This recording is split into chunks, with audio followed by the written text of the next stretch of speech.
السلام علیکم رحمۃ اللہ دوستوں ماما. وعلیکم السلام ورحمۃ اللہ دوست اور Shahnawaz. Welcome to our channel Bisha. Today we are gonna read you a story for you. From the book ہمارا آقا. Yes. دوستوں جیسا کہ آپ جانتے ہیں ہم نے یہ کتاب ہمارا آقا شروع کی ہوئی ہے Yes, and اور make sure you leave a like on all of the videos. ہمیں امید ہے کہ آپ نے اس کی ساری پریویس جو ویڈیوز ہیں وہ دیکھ لی ہوں گی. آج ہم شہنواز جو اسٹوری کا جو پارٹ پڑھیں گے اس کا ٹائٹل ہے مالدار عورت. مالدار کہتے ہیں ریچ کو اور عورت کہتے ہیں ویمن کو, لیڈی کو. تو آج دوستو دیکھتے ہیں کہ اس کے اندر کیا ہے. ٹھیک ہے, بسم اللہ الرحمن الرحیم. پیارے بچوں, مکہ میں ایک نہایت عالی خاندان اور بڑی دولت مند عورت رہتی تھی. اسی کا نام خدیجہ تھا. تمام شہر میں اس کی بڑی عزت تھی. عزت کہتے ہیں رسپیکٹ کو. اور عرب میں اس سے زیادہ امیر کوئی اور نہ تھا. وہ بہت بڑی تاجرہ تھی اور اپنا مال لوگوں کو دے کر مصر, شام اور یمن وغیرہ بھیجا کرتی تھی تاکہ وہ اسے ان ملکوں میں فروخت کر کے آئیں.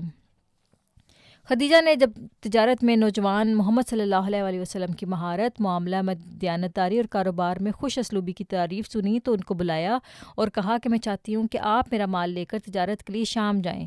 مال کی فروخت پر جس قدر معاوضہ میں عام طور پر دوسروں کو دیا کرتی ہوں آپ کو اس سے دگنا دوں گی, اور سفر میں آپ کی خدمت کے لیے اپنے لیے ایک غلام آپ کے ساتھ بھیج دوں گی. ہمارے نوجوان تاجر نے اس بات کو منظور فرما لیا. تاجر کہتے ہیں ٹریڈر کو جو تجارت کرتا ہے. تو وہ جو عورت تھیں جن کا نام خدیجہ تھا, انہوں نے پھر کہا, حضور صلی اللہ علیہ وسلم سے کہا کہ آپ میرے ساتھ کام کر لیں اور میں آپ کو اس کا معاوضہ دوں گی اور آپ کے ساتھ ایک سرونٹ بھی رکھ دوں گی.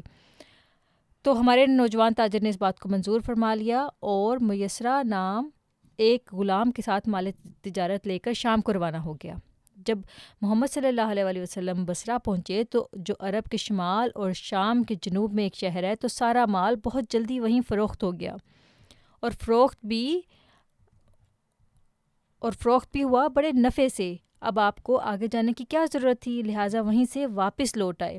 اب حضور صلی اللہ علیہ وسلم جب وہاں پر پہنچے نا, فرسٹ سٹی میں ہی گئے, تو وہاں پر جلدی سارا جو ان کے پاس سامان تھا وہ سارے کا سارا نفع کے ساتھ بیچ دیا.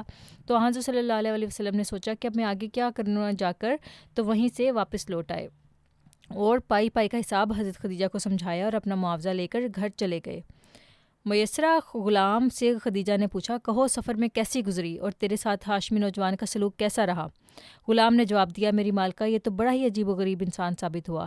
اتنا خوش گفتار یعنی کہ اچھا بولنے والا اور ایسا با اخلاق اور اس درجہ راست باز اور اس قدر دیانتدار نوجوان میں نے آج تک نہیں دیکھا. میرے ساتھ اس کا سلوک بالکل بھائیوں جیسا رہا. بجائے اس کے کہ میں اس کی خدمت کرتا, الٹا وہی میرے کام کر دیا کرتا تھا. غرض آدمی کا ہے کوہے, بنا آدمی کا ہے کوہے, بنا بنایا فرشتہ ہے. تو یہ تھا شہنواز آج کا واقعہ. اس میں ہاں جی, What is that word again?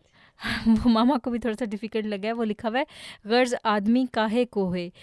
مجھے اس کا مطلب نہیں سمجھ میں آیا, لیکن اس کا یہ مطلب جو مجھے سمجھ میں آیا پوری بات کا وہ یہ ہے کہ وہ آدمی نہیں ہے بلکہ اینجل ہیں. وہ انہوں نے جو غلام تھا, جو سرونٹ تھا, اس نے آ کے حضرت خدیجہ کے سامنے اتنی تعریف کی. اس نے کہا کہ یہ تو آدمی ہے ہی نہیں, یہ تو نارمل انسانوں جیسا ہے ہی نہیں ہے, یہ تو اتنا اچھا انسان ہے اور بالکل مجھے لگتا ہے کہ یہ تو اینجل ہے. اور اس نے میرے ساتھ پورے سفر میں ایسا سلوک کیا جیسے کوئی انسان اپنے بھائیوں کے ساتھ سلوک کرتا ہے, اور بلکہ میں اس کی خدمت کے لیے گیا تھا لیکن الٹا وہ میرے کام کر دیا کرتا تھا.